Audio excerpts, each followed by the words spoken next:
ഞാൻ ആദ്യമായിട്ട് സംവിധാനം ചെയ്തൊരു സിനിമ കൂടിയാണ് ഈ സിനിമ. ഞാൻ റൈറ്ററാണ്.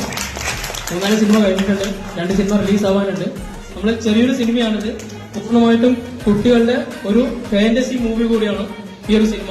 നമ്മുടെ പഴയ ബാല്യകാലത്തെ ഓർമ്മിപ്പിക്കും വിധം ഒരു പ്രേക്ഷകരെയും മടുപ്പിക്കാതെ ലാഗടിപ്പിക്കാതെ കൊണ്ടുപോകുന്ന ഒരു തിരക്കഥ ഞാൻ റെഡിയാക്കിയിട്ടുണ്ട്. നമുക്ക് എല്ലാവർക്കും ഒരുമിച്ച് ഈ സിനിമ ചെയ്യണം.